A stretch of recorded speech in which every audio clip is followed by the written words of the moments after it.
Welcome to Jurassic World.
Welcome to the Jurassic World Minute, where we visit Jurassic World 1 minute at a time.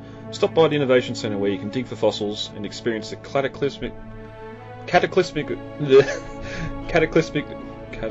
catastrophic event that led to the demise of the dinosaurs. I'm Brad. I'm Dave. And today we're here to discuss minute 10 of Jurassic World, and I should leave that in. David, we head on into the Innovation Centre this week, or on this minute, and over at Jurassic-Pedia, we've got a write-up there by Sickle Claw on the Innovation Centre itself, some of the exhibits that are inside that we see here, and that wonderful statue of John Hammond, which sadly we don't see enough of. No, yeah. That was, I remember them tweeting that out after Richard Attenborough died during the production of Jurassic World, and it was just like, well, at least we know that we're actually going to get some kind of reference to Hammond in the movie, you know? Was it the statue here of him holding the cane, or was it one in the gardens holding the compy or the baby Gallimimus? It was the one in the garden. I'm sorry. The one here that we see actually that they tweeted out. It was the bronze statue, and it was just a low shot, and all you see is the of him holding the cane and his actual face. Ah, okay. Well, this would be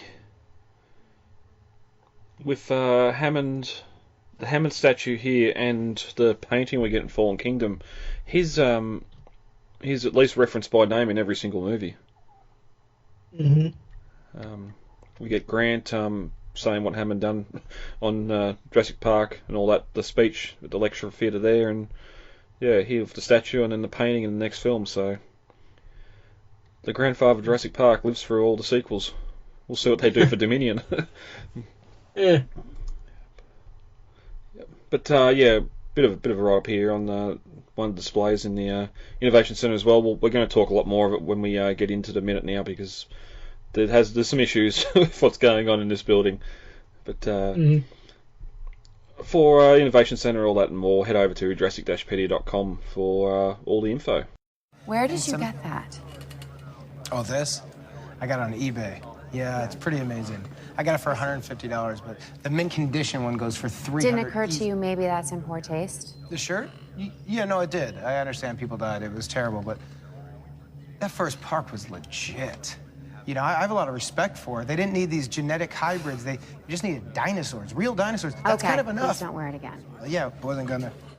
David, ready to get into minute 10? Yep. As we enter minute 9 of Jurassic World, the two boys had made it to the Innovation Centre and had pushed the big doors open to reveal the interior. As we open on minute 10, the boys walk into the building as a recorded voice says, "Welcome to the Innovation Centre, where technology meets prehistory."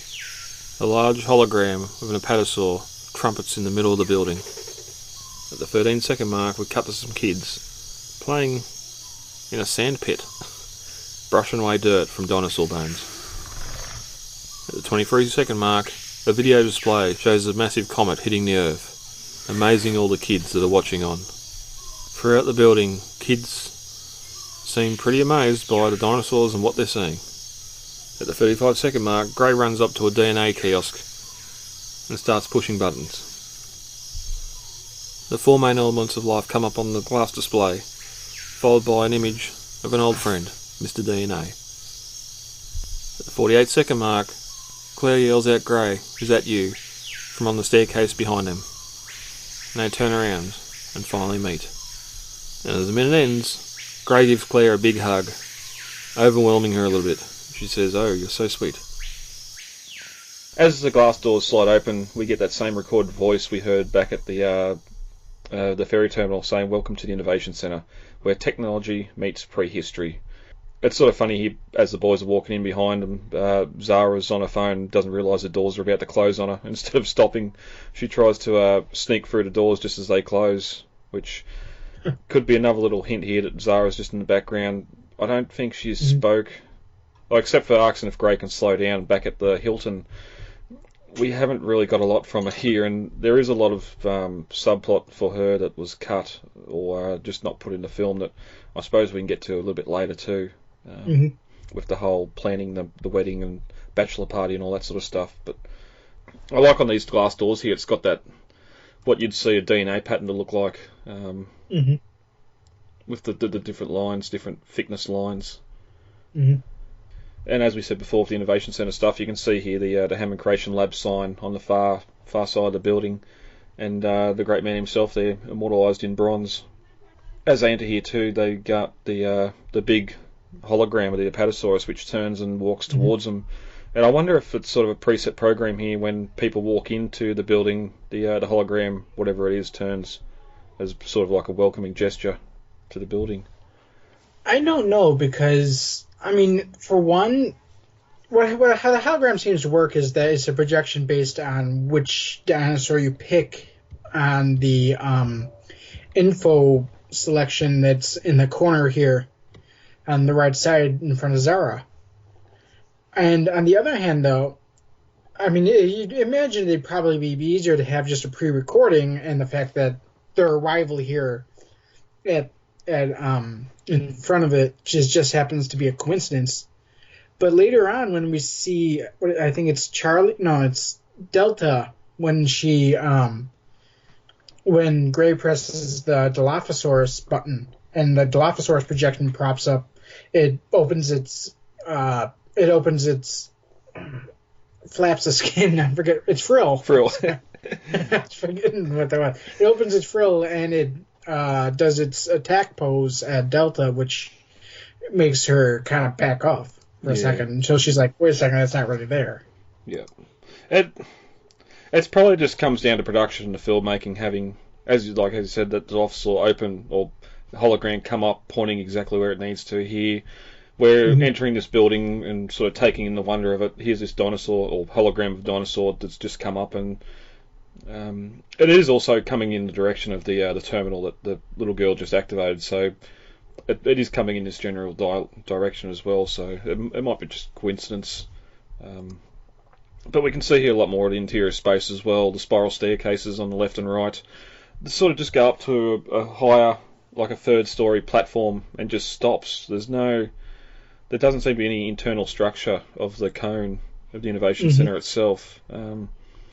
Which, but there might be just to get you at a very convenient biting height and being at eye level with some of the larger dinosaurs. But well, at the same time, it is a tropical island, so it doesn't need any insulation. And two, I mean, you do see these gigantic girders and framework bending inward on the inside of the building with the whatever material that is that they have on the outside interlaced with the glass windows. So it is a structure. It's basically just a shell, and because it never gets cold there, it never needs to be insulated or anything. Yeah.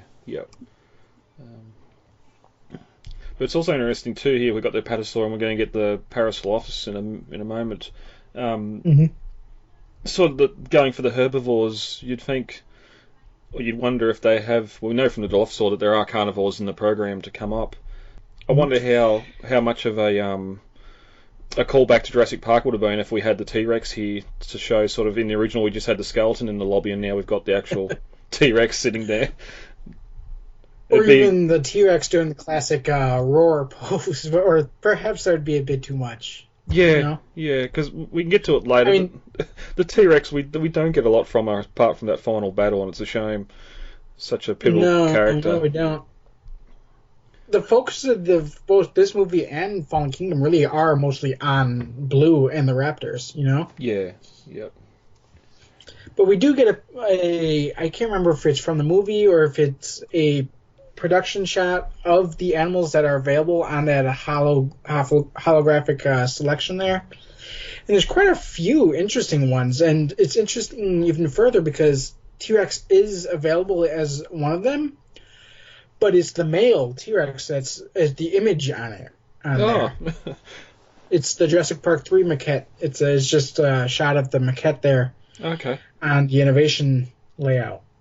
I wonder if they're just using past assets. We've sort of seen, even in Lost World, where we had some of Crash's art going on those terminals in the RV on Island, just reusing some of the assets they had, and even the art itself being on Roland's field notes there, the paper.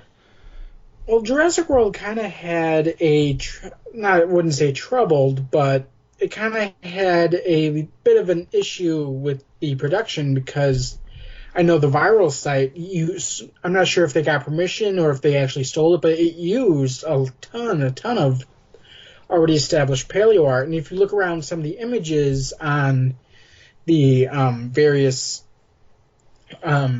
screens here, you can see the Jurassic Park 3 Velociraptor, the male raptor maquette. There's a Popo Velociraptor here, a couple generic images of dinosaur skulls, and some people's art. Some look like they're just dino graphics that had been drawn up as concept art, and they just stuck it on the plate there. Yep. But other ones, I mean, you can actually see. I'm trying to find some photos here of it now in my archives here, but you can see that it was actually people's art. It was well-known paleo artists' art. And I do know that also they did get some permission with, say, Julius Castagni, where and I completely apologize if I butcher his name there, where he did supply a bunch of concept art for the viral site as well, which is, I know, one of the major complaints with Baryonyx, where they basically they showed us, here's Julius Castagni, but then they gave us Dino Croc from Sci-Fi Channel. Yeah. Also, looking at just lastly on the interior here as well, you actually a couple of weeks ago posted a photo up, or shared a photo with me of sort of an aerial view of the Innovation Centre and the area. Mm-hmm. A great look down at that water park and what that would have been like. A lot of fun slides and water slides and all that there. The gondola system that sort of runs away from it, possibly the petting zoo, the staff accommodations we mentioned before. I wonder if it's an incomplete shot because up in the far top left, and I'll post this photo on the Facebook page, it looks like the CG stops, the field just stops in a black line. I don't know if that's just the shot or what. Oh, I think I just pulled the image up here. I think it is because, I mean, it's interesting because, like, I think the original full shots, the full frames, showed it was just the CGI plate there. It wasn't actually anything completed. It was just basically completed enough for the frame of what we get in the movie, you know? Yep. And interesting, though, we talked last week about those bungalows that we saw behind T-Rex Kingdom there and in front of the helipad there. And apparently, I think it was Jack Ewins who mentioned on Twitter or maybe Instagram, I can't remember now, but he said that those were private bungalows for visitors that they wanted a more private, more expensive, basically, experience. Yeah. They were the exclusive, like, you know how I'm not sure if you know, but Disney World has these treehouse lodges that you were able to look at or stay in, and I guess that was kind of the equivalent here. Yeah. You want to get away from the big crowds in the Hilton. That's built there for the mass population. Where here you got the bungalows, the quietest, the smaller stuff. The apartments. It's more in the jungle. It's more out of the way. It's probably less noisy. and all that.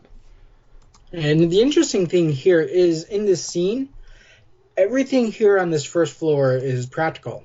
Every screen, every shot, every button, everything here is actually in the movie. Everything else was supplied by a green screen, but the DNA double helix there, everything is practical. Not the holographic projection, of course, but everything physical in the building is actually physically there.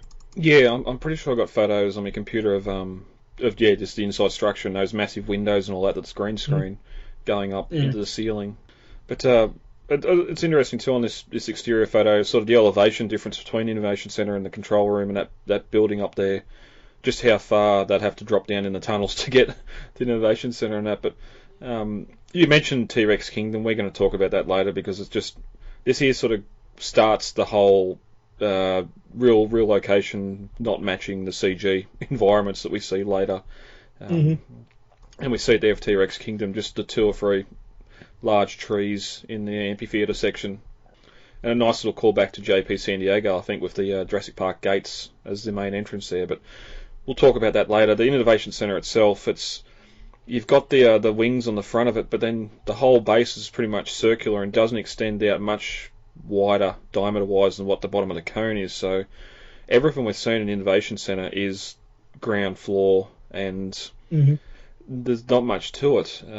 We know on the other side there's the monorail station that sort of goes out to the left side of it, but behind it you just got the grass, open grassy sections with the paths and lighting and that through there. So it seems a bit weird whether or not there's an underground level or if there's more to it than what we actually see here. Especially the lab stuff. I don't know where the labs are at all. Well, like I said, it makes me wonder if there's more actually underground, and the above ground is kind of just a kind of show, and then you go underground and you see there what the rest of what's actually there.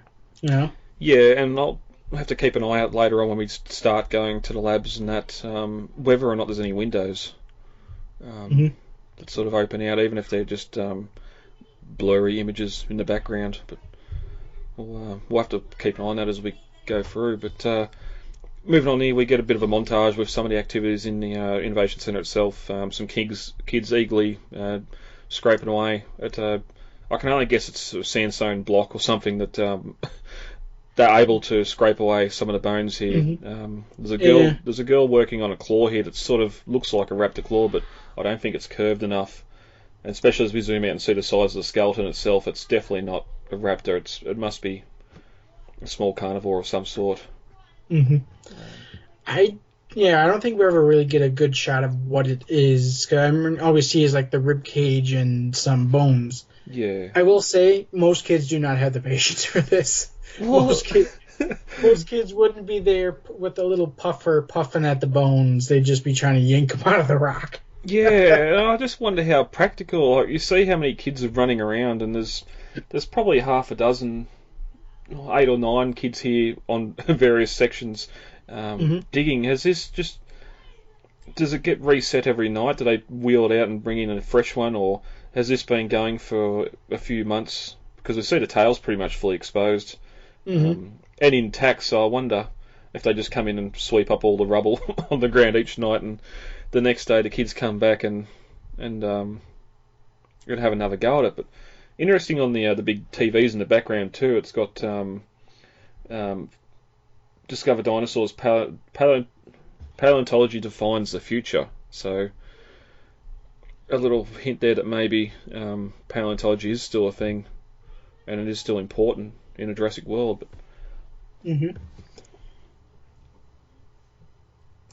we also get cut to a couple of screens here. Kids are looking at the meteor impact of the big one.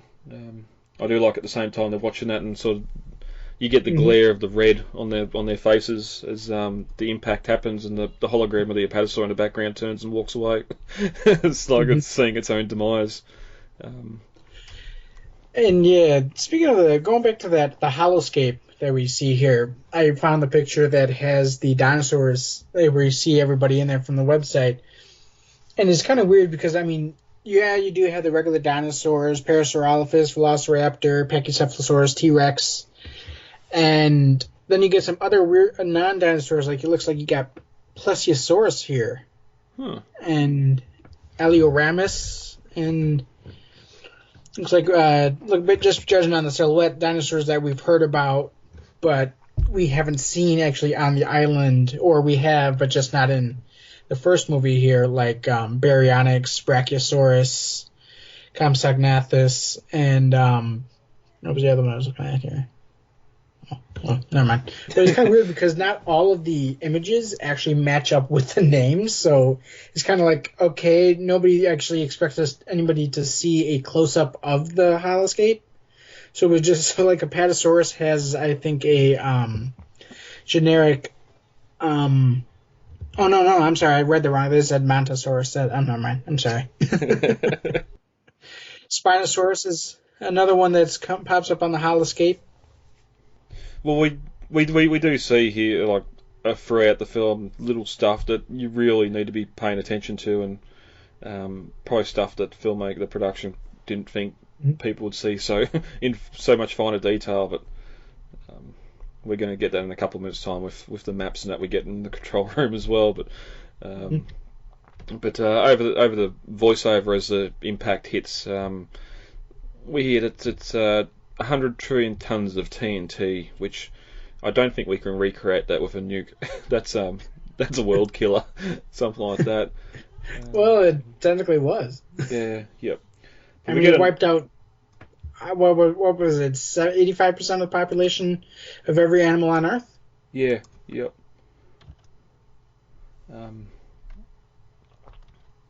We get a shot here of a big holographic globe too, which showing different CG species of animals on different continents, and the voiceover's talking about the Ankylosaurus swinging its dangerous tail as we see them sort of.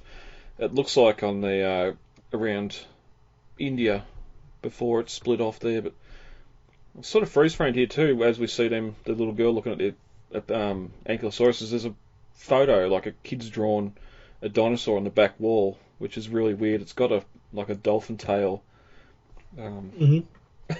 So I don't know. I know in the Jurassic World Create your own hybrids? Yeah, you could do that on the Jurassic World expedition. So yeah.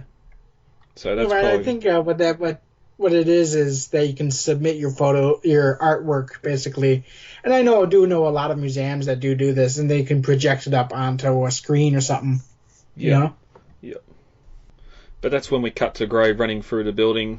Again, something that's populated, and he's not running into people, but he runs straight up to a console with DNA on it, and it looks at a sort of raptor skull comes up here again with the holograms, and starts touching the screen. I'm going to mess these up. Cytosine, guanine, adrene, and thymine.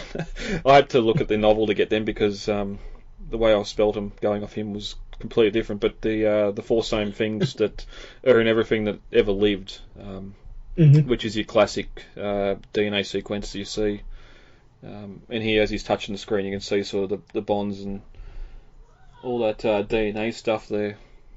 And then we get the cameo of Mr. DNA as Zach joins him and sort of says, "Don't wander off. Mum's not paying me for babysitting," which I'm pretty sure that's what Zara's for. But yeah, the more important thing here, Mr. DNA. I wonder if that was an asset left over from InGen that they've decided to reuse here. It's not. But fun fact, I believe it's Trevorrow who actually did the voice. I mean, we don't really hear what he says, but we can kind of hear a voice of him talking. And Trevorrow said that he did the voice for it. Did he say he tried to mimic Richard Kiley, or was he just? I think I wasn't Richard Kiley. It was another guy with a Texas accent. Oh, okay. I don't know who, but yeah, he did say he tried to mimic that accent. It does come across. Like, you can hear it in the little bit of dialogue we get. But sort of, it's a bit of a sign here, and we're going to get more to it later in the control room too, of just how much InGen was involved here, sort of progressing Jurassic Park into this. I know it's there completely for fan service, but the fact that we got Mr. DNA here, again, talking about the DNA stuff, and now he's a school teacher teaching the kids all about DNA. And sort of in the background as they're looking at this stuff too, you can sort of see Claire starting to come down the stairs before behind him on the phone. That's when she calls out, "Gray's at you," and he turns and replies, "Aunt Claire," and she starts down the stairs, still on a phone.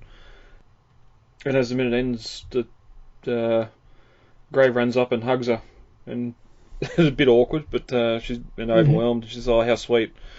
And it just makes you wonder how much physical contact she actually has on the island. Probably not a lot. I mean, considering she probably works with professionals all day, I mean, I don't think they do a lot of hugging. And we're going to learn next minute too. She hasn't seen the kids for 7 years, so I'm sure it's in the Claire novel, a bit about a backstory and how much she's focusing on work and all that sort of stuff. So I'm guessing there's information in there about her parents and all that, but again, how much time she goes home to visit or all that sort of stuff when she's busy here running the park.